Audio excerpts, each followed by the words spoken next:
Hello दोस्तों, exact mister में आप सभी का स्वागत करते हुए मैं हूं अशोक कुमार राज और मेरे तहे दिल से आप सभी को नमस्कार, आदाब, सत श्री अकाल, राम राम। दोस्तों, मैं आशा करता हूं कि आप सभी कुशल मंगल है बाबा साईनाथ की कृपा से। और आज बाबा साईनाथ की इतनी खूबसूरत लीला को लेकर आप लोग के सामने हाजिर हूं। आप लोग वाकई बहुत दुखी भी होंगे, खुश भी हो जाएंगे।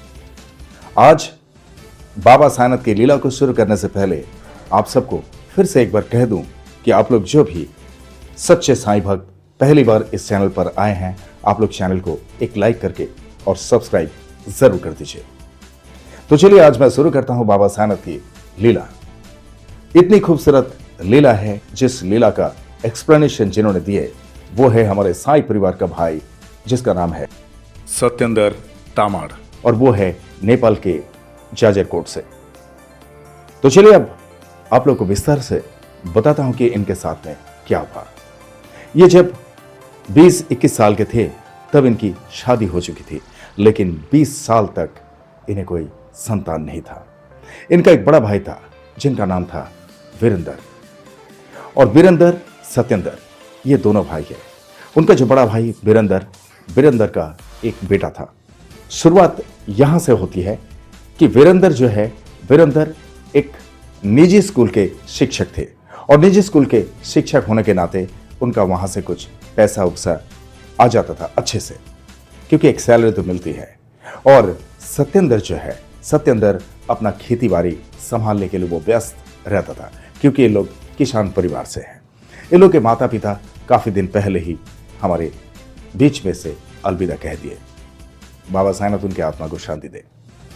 बात यहां पे है कि वीरेंद्र को, यानी बड़ा भाई है, वीरेंद्र को एक बेटा है। सत्येंद्र को कोई बच्चा नहीं हुआ। 20 साल हो गया। अब 20 साल से अगर कोई निसंतान रहे तो उनके मन में क्या बीतता होगा, ये तो हम सभी जान सकते हैं, समझ सकते हैं। ऐसी स्थिति हमारे सत्येंद्र भाई के साथ में हो रहा है। खेती बाड़ी का काम अक्सर वही संभालते, क्योंकि बड़े भाई निजी स्कूल के शिक्षक हैं। उनका लेवल ऑफ स्टैंडर्ड एक अलग सा है, और इसीलिए वो खेती बाड़ी के काम में सिर्फ इतना ही दखलंदाजी रखते थे जितना कि हिसाब किताब वो कर ले। बाकी का सारा काम जो है सत्येंद्र भाई को संभालना पड़ता था, यानी सारा बोझ सत्येंद्र भाई के ऊपर।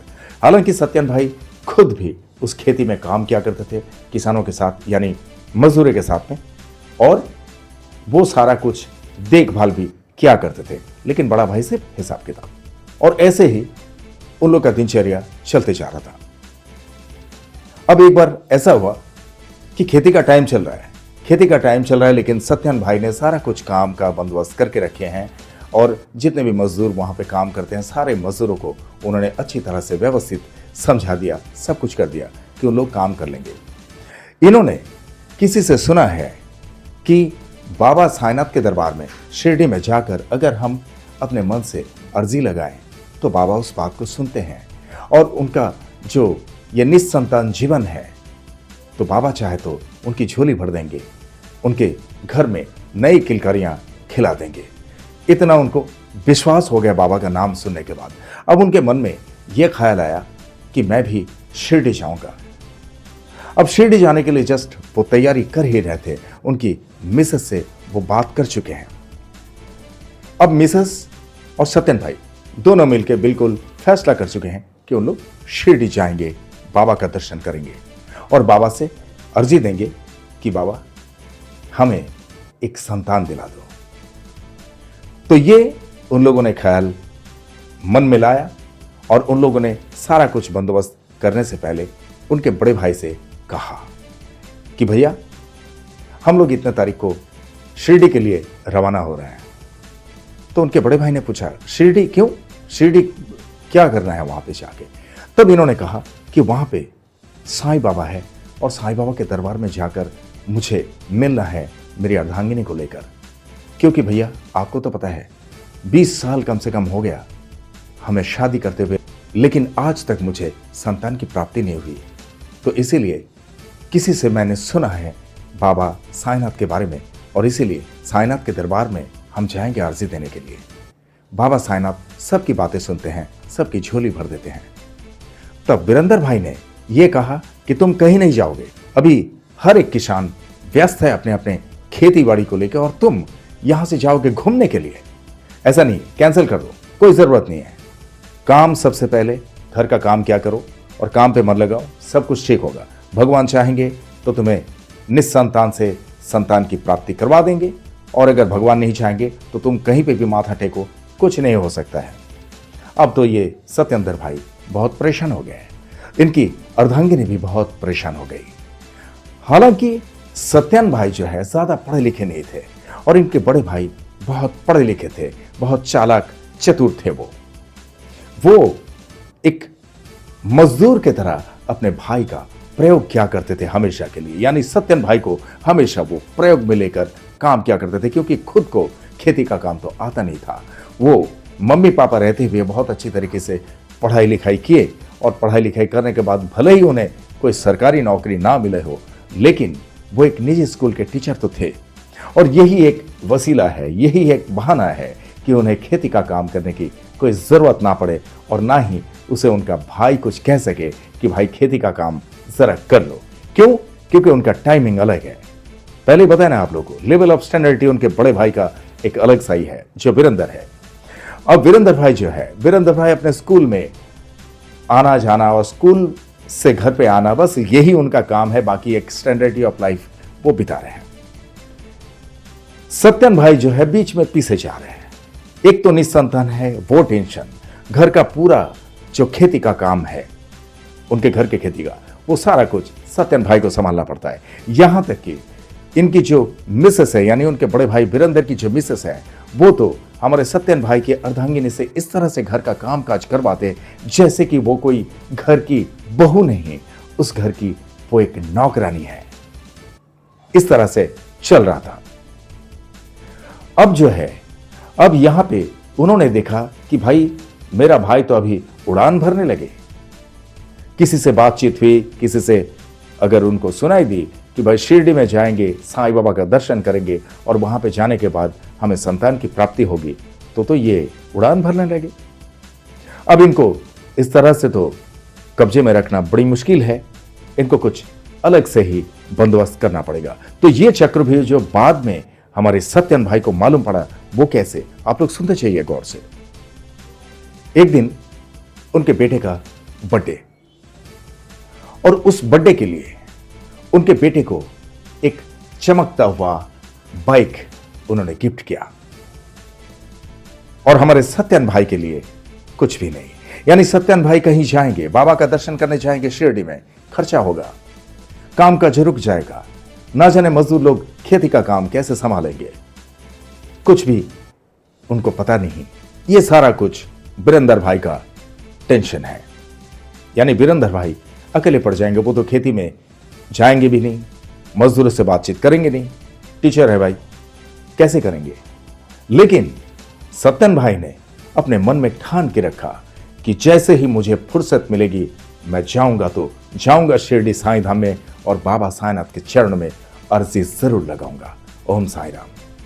क्योंकि साईं का नाम एक बार मन में आ गया तो वो विचलित हो जाते हैं, बहुत ज्यादा एक्साइटेड हो जाते हैं। बाबा से मिलना है और किसी भी तरीके से हमें पहुंचना है, ओम साईं राम। तो ये उनके दिमाग पर चल रहा है। हालांकि उनकी अर्धांगिनी भी बहुत एक्साइटेड है बाबा साईनाथ से मिलने के लिए। अब उनके बेटे का जो बर्थडे आया, उनके बेटे के लिए वो ऐसा सलूक करते हैं जैसे कि वो आसमान का चांद हो, आसमान का सितारा हो। उनका बेटा जब भी कुछ जिद करते हैं उसको तुरंत पूरा कर देते, चाहे कितना भी पैसा क्यों ना खर्च हो। पर हमारे सत्यन भाई के लिए सारे कामकाज में रुकावटी कर देते हैं, वो रोक देते हैं।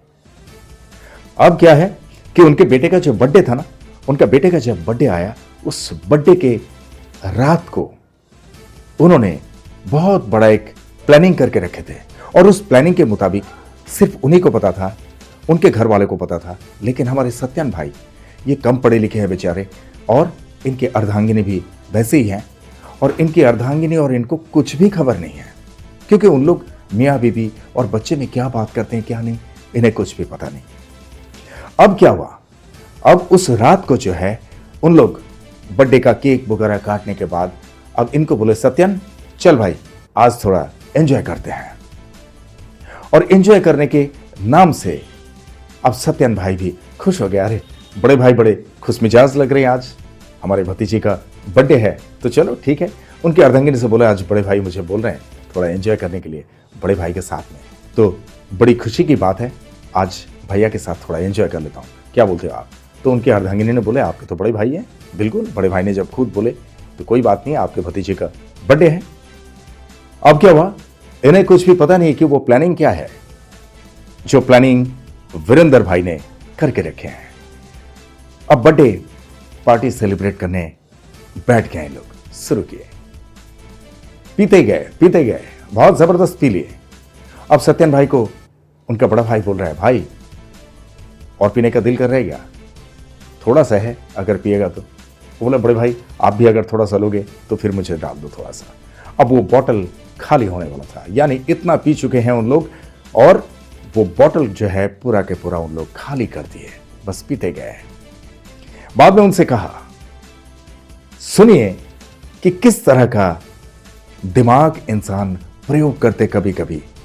यहां पे अपना कैसे कहेंगे, किससे कहेंगे? बड़ा भाई बोल रहे हैं, अच्छा तू बता, तेरे पास कोई संतान नहीं है, कुछ नहीं है, तू हमेशा टेंशन में रहता है, कैसे बोलता है तेरे पास संतान नहीं है? तब उनके बेटे को बुलाया कि बेटा इधर आ। बोला, ये कौन है?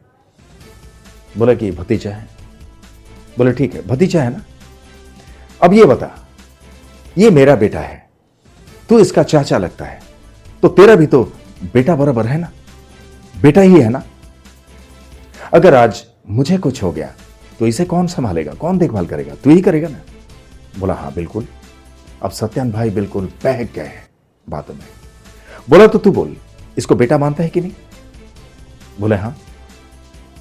तो बोले, जब इसको बेटा मानता है तो सुन, मेरे बेटे के लिए एक बहुत अच्छा प्लानिंग कर चुका हूं कि मेरे बेटे को यह घर हम लोग दे देंगे, और हम जो है एक नया घर बहुत बेहतरीन सा बनाएंगे, जहां पे तेरा परिवार और मेरा परिवार, हम लोग दोनों वहां रहेंगे।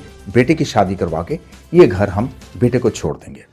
तो सत्यन भाई ने कहा, ठीक है बड़े भाई, अब बताओ मेरे तरफ से क्या करना है, मैं वही सहयोग दूंगा आपको। बोले कि तू एक काम कर, हम लोग को लोन वगैरह तो लेना है दूसरे जगह के लिए, तो उसके लिए हम दोनों भाई हम लोग वहां से लोन उठाएंगे, और खेती बाड़ी तो हम दोनों के नाम से है ही, तो हम लोग वहां पे से लोन उठा के उस जगह का काम शुरू कर देंगे।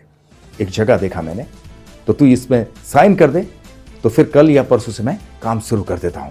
इमीडिएटली वो काम हो जाएगा, और जितना जल्दी काम होगा उतना जल्दी अच्छा होगा, हम बेटे की शादी भी करवा देंगे और उस घर में निकल भी जाएंगे हम लोग, तो नए घर में हम लोग का बसेरा हो जाएगा, है कि नहीं?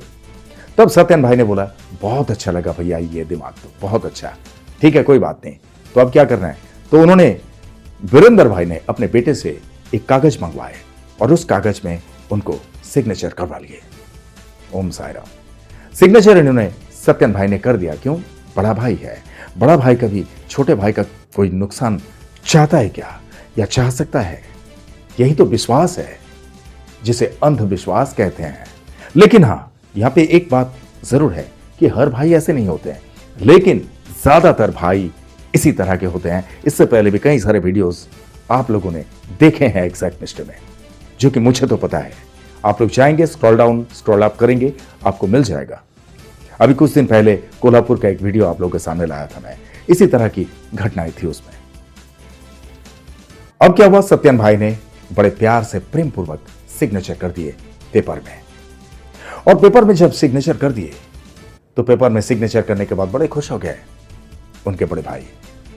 अब उनके बड़े भाई खुश हो गए, वो पेपर को संभाल के रख दिए। अब बोले, चल भाई अब खाना वाना खा लेते हैं। बहू को भी बुलाया, बहू आ जाओ, हम सभी साथ में खाना खाएंगे। तो वीरेंद्र भाई की मिसेज, वीरेंद्र भाई का बेटा सत्यन भाई, इनकी मिसेज, सब एक साथ में उन लोग घर पे खाना खाने के लिए बैठे।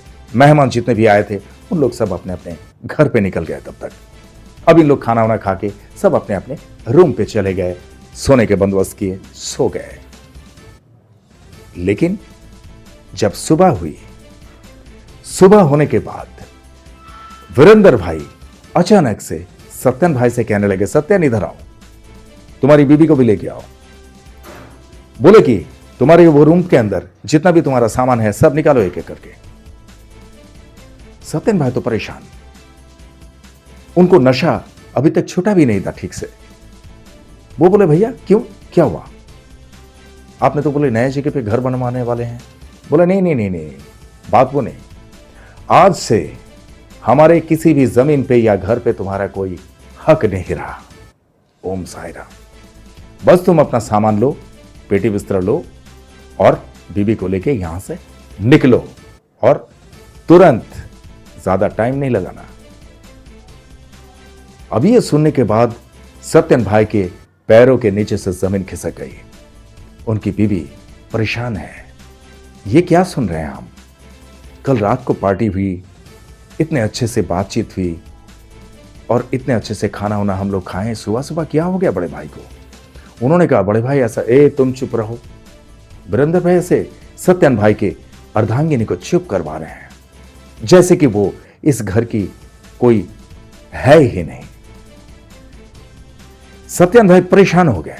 परेशान होने के बाद काफी देर तक बातचीत करने लगे, तो उन्होंने कहा कि देखो ज्यादा बात करके कोई फायदा नहीं है, मैं जो बोल रहा हूं वो इमीडिएटली क्या करो।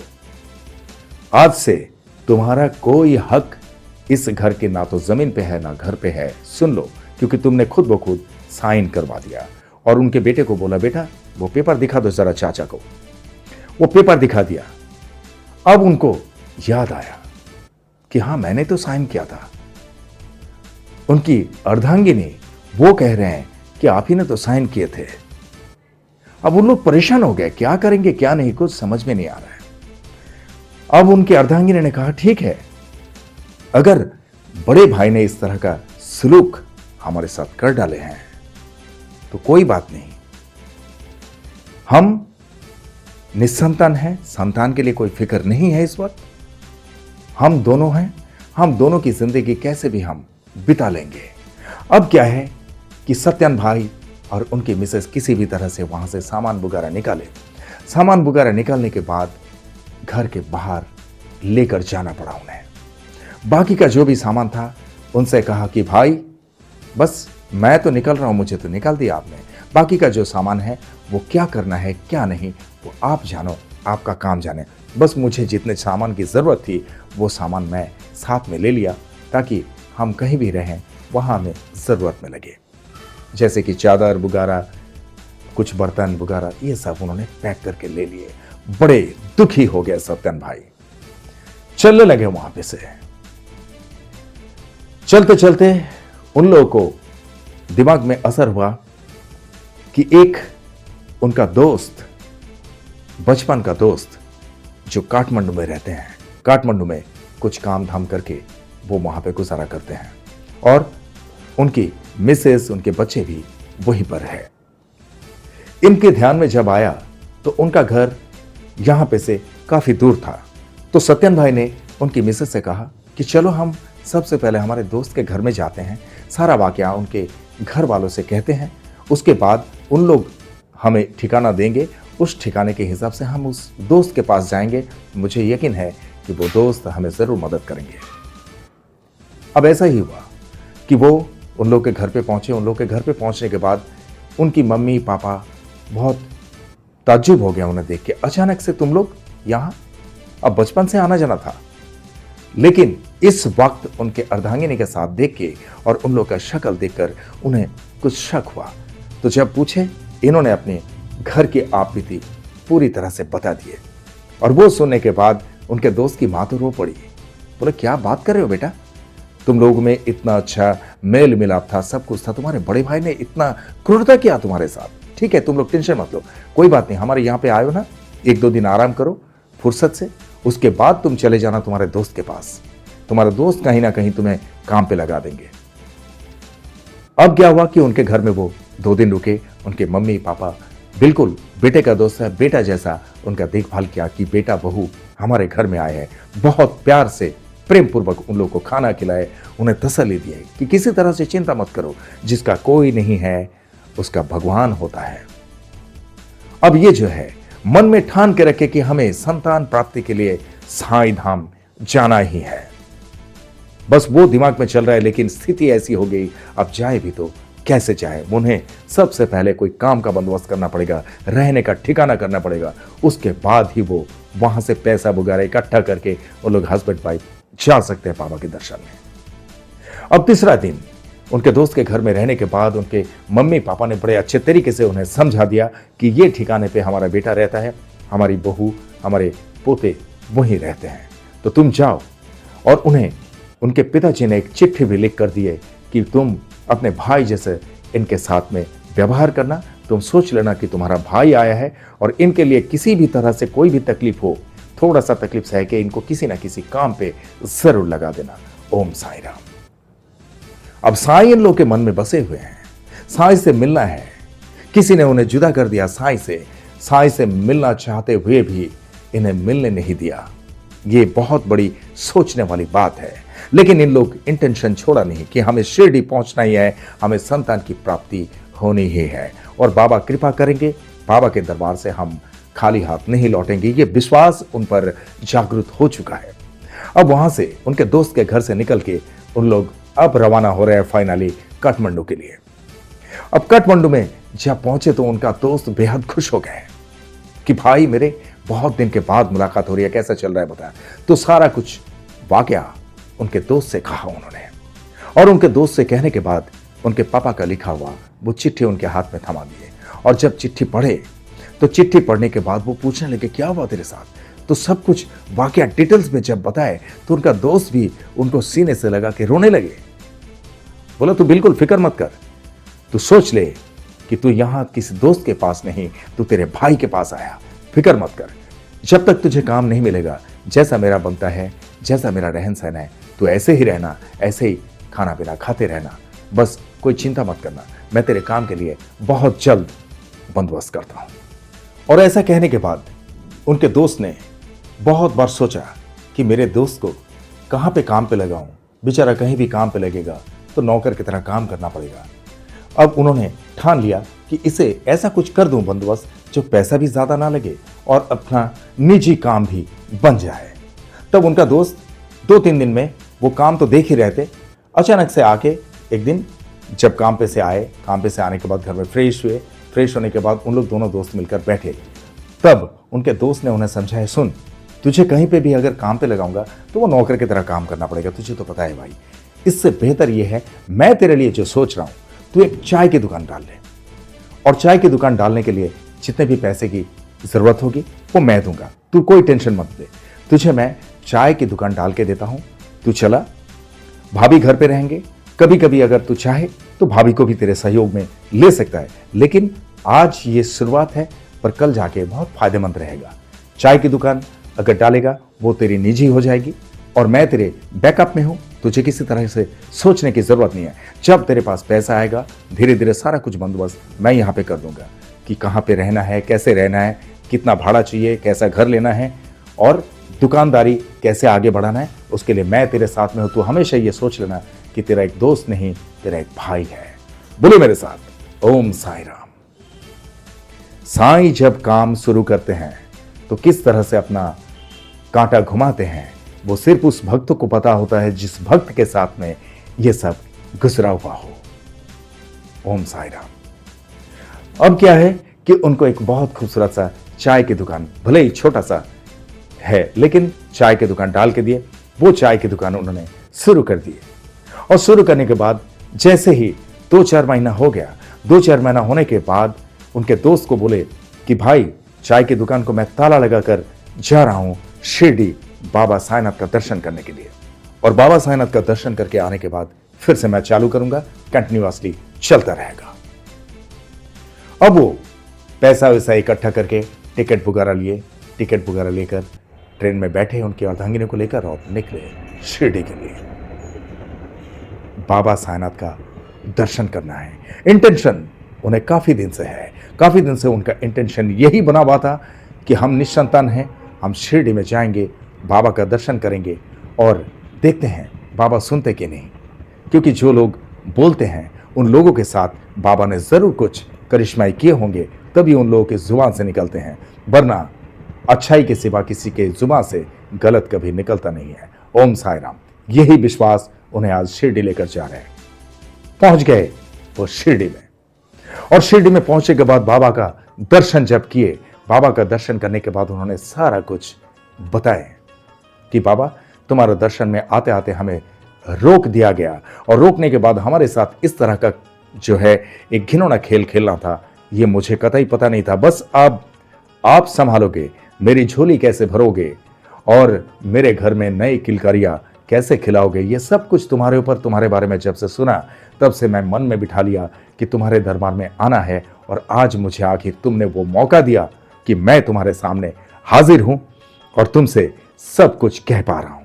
बाबा के सामने सब कुछ उन लोग हस्बैंड वाइफ दोनों मिलकर कह दिए, और कहने के बाद बाबा तो सब कुछ सुन लेते हैं, और सुनने के बाद कैसे कैसे कब किस तरह से करना है करिश्माई, वो तो बाबा सोच ही लेते हैं। कैलकुलेशन पहले से ही बाबा का चालू हो जाता है। तो बाबा कैलकुलेशन करने के बाद समय निर्धारित करके वो काम जरूर करते हैं। इसीलिए बाबा ने 2 शब्द हमें महामंत्र के हिसाब से सिखाए, एक श्रद्धा और सबूरी। आप में से जिस किसी को भी श्रद्धा है लेकिन सबूरी नहीं है, तो सबूरी पे थोड़ा सा जोर डालिए, सबूरी जरूर रखिए, आपका काम निश्चित होगा। क्योंकि बाबा साईनाथ ने कह दिया कि श्रद्धा और सबूरी अगर रखोगे तो तुम्हारा काम निश्चित होगा। ओम साई राम। अब जब बाबा के धाम से लोग वापस गए घर पे जाने के बाद महज 1.5 महीने के अंदर उन्हें एक खुशखबरी मिली कि उनकी अर्धांगिनी अंतःसत्ता है। बोले मेरे साथ ओम साई राम। और इस बात की इतनी खुशी हुई इनके दोस्त को, इनके दोस्त के मिसेस को, कि उन लोगों की खुशी का कोई पारावार नहीं रहा। ये जो है ये सिर्फ और सिर्फ बाबा साईनाथ की करिश्माई चमत्कार के सिवा और कुछ नहीं हो सकता है। I mean it. अब हमारे सत्यन भाई और उनके अर्धांगिनी बेहद खुश है। अब जो है उन लोगों का मेहनत करने का तरीका बदल गया। उन लोग मेहनत करते जा रहे हैं, और उन लोगों को अब जो है दिमाग में सिर्फ इतना ही असर है कि हमें अब आगे की जिंदगी के लिए बहुत बेहतरीन तरीके से सोचना है। हम सोचेंगे कि ये हमारी नई जिंदगी है। बाबा साईनाथ ने नए तरीके से हमारी जिंदगी की एक नई शुरुआत कर दी है। ओम साई राम। अब सब कुछ ठीक ठाक चलने लगा। इनके दोस्त की मिसेस, उन्होंने कहा बिल्कुल घबराओ मत, हम लोग हैं, सारा कुछ आप लोग का सब कुछ सेटअप कर देंगे, किसी तरह से चिंता मत करना। ओम साई राम। अब जो है कुछ दिन बीतते ही वही जाजरकोट, जिस जाजरकोट का रहने वाला है सत्यन भाई, एक भयंकर तबाही उन्हें सुनाई दी। हालांकि वो जहां पे रहते थे वहां भी बहुत सारे जगह क्षतिग्रस्त हुए हैं, लेकिन हमारे सत्यन भाई जहां पे थे, उनके दोस्त जहां पे थे, इन लोग बाबा साईनाथ की कृपा से बच गए। इन्हें बहुत ज्यादा कुछ दिक्कत नहीं हुई। नेपाल का भूकंप आप लोग को याद होगा। जाजरकोट में करीब करीब सारा के सारा मेटियामेट हो गया था, और उसी में इन लोग का जो पुश्तैनी घर था, वो पुश्तैनी घर इस तरह से ढह गया कि इनके बड़े भाई, इनकी भाभी और इनका भतीजा आज तक वो लापता है। बोले मेरे साथ ओम साई राम। जिनका कोई अता पता ही मिला नहीं। जब वो आखिर में गांव जाकर सारा कुछ खंगालने की कोशिश किए तो कुछ भी उन्हें दिखाई नहीं दिया, और वहां का नक्शा पूरी तरह से बदल गया था। बोले मेरे साथ ओम साई राम। आज इनके खानदान में से एक खानदान के चिराग के हिसाब से कोई अगर है तो वो है हमारे सत्येंद्र भाई। ओम साई राम। अब बात यहां पे ये नहीं कि बाबा ने प्रहार किया, मैं तो इस तरह से कह नहीं सकता हूं, लेकिन आप लोग कमेंट बॉक्स में जरूर कहना कि इसका मतलब क्या हो सकता है। और अच्छा इंसान कहीं भी जाए हमेशा हर पल वो अच्छा ही होता है। अगर अच्छे रास्ते में चलने वाले, अच्छे बोली भाषा बोलने वाले, उनकी जिंदगी में बाबा साईनाथ कभी कष्ट पहुंचाने नहीं देंगे, हानि कभी पहुंचाने नहीं देंगे। बोलिए मेरे साथ ओम साई राम। वही है साईनाथ त्रिलोकनाथ, जिन्हें ब्रह्मांड नायक कहते हैं, जिन्हें सच्चिदानंद सदगुरु कहते हैं, जो अंतर्यामी है हमारे बाबा साईनाथ। तो दोस्तों, आज जो है हमारे सत्यन भाई की खुशहाली बहुत बेहतरीन है और खुशहाली के साथ वो अपना जीवन व्यतीत कर रहे हैं। उनका दोस्त आज उनके भाई से भी बढ़कर उनके साथ है। आज भी वो उसी तरह से अपने जीवन को व्यतीत करते जा रहे हैं जिस तरह से कि वो पहले वहां पे शुरुआत किए थे काठमांडू में जाके। और आज उनके घर में दो बच्चे हैं। भले ही उन्हें लेट हुआ, बाबा साईनाथ उनकी अर्जी सुनने के बाद उन्हें दिए, लेकिन दोनों बेटे हैं उनको और उसी दुकान में से उनका गुजारा भत्ता सब कुछ हो रहा है। उन्होंने वहां पे एक घर का भी बंदोबस्त कर लिए। इसके लिए उनके दोस्त भी उनसे कहा कि मेरे तरफ से भी जितनी भी मदद होगी मैं करूंगा कि सब कुछ अपना हो जाए। बस इसी फिराक में वो लगे हुए हैं। बड़े हंसी खुशी उन लोग अपने जीवन व्यतीत कर रहे हैं। और बाबा साईनाथ ने किस तरह से उनके साथ में चमत्कार किया, किस तरह से बाबा ने लीलाएं की, ये तो सारा कुछ आप लोगों के सामने। बाकी आप लोग कमेंट बॉक्स में जरूर लिखना कि उनका वो जो दोस्त है, वो दोस्त किस तरह से उनके साथ काम कर गया, वो दोस्त के जरिए काम कौन करवा रहा है, ये जरूर आप लोग लिखना। तो दोस्तों, आज के लिए बस इतना ही। लेकिन ये जो घटना है, इस घटना के जरिए हमें किसी भाई बहनों के बीच में कोई झगड़ा नहीं करवाना है, किसी भाई बहनों को ठेस नहीं पहुंचाना है। लेकिन सचेत रहिए और सावधान रहिए कि कभी भी किसी भी वसीयत पे साइन करने से पहले, सिग्नेचर करने से पहले हजारों बार सोच ले। एक झटके में कहीं पे किसी वसीयत में या खाली कागज में, यानी कोरा कागज में कभी सिग्नेचर मत करना या अंगूठा मत देना। भले ही अपने खून का रिश्ता क्यों ना हो। पैसा वो चीज है कि आपको सारा कुछ भुला देता है। कौन अपना है, कौन पराया है, कोई समझदारी नहीं रहती। इसीलिए बस सावधान रहना और यही सोच लेना कि ये एक फॉकटेल है और इसके जरिए आप सारे लोगों को बस यही एक चीज को लेना है कि सुरक्षित रहें और सावधान रहें। ठीक है? तो दोस्तों, हर बार की तरह मैं आप लोगों से यही कहूंगा कि हमारे सत्यन भाई और सत्यन भाई के साथ इनके दोस्त के परिवार और सत्यन भाई के परिवार, सत्यन भाई के दोनों बच्चे के साथ में ये लोग हमेशा खुशहाल रहे। बाबा साईनाथ की कृपा हमेशा इन पर बनी रहे, बाबा साईनाथ की कृपा बरसते रहे। इसके लिए बाबा साईनाथ से प्रार्थना जरूर करना। और आप लोगों के साथ में भी बाबा साईनाथ की लीला इसी तरह से कुछ घटित हुई तो मेरे अंडरलाइन में दिए हुए इस नंबर पर सीधा मुझसे संपर्क कर सकते हैं, या तो मुझे व्हाट्सएप में हाय लिखकर भेज देना।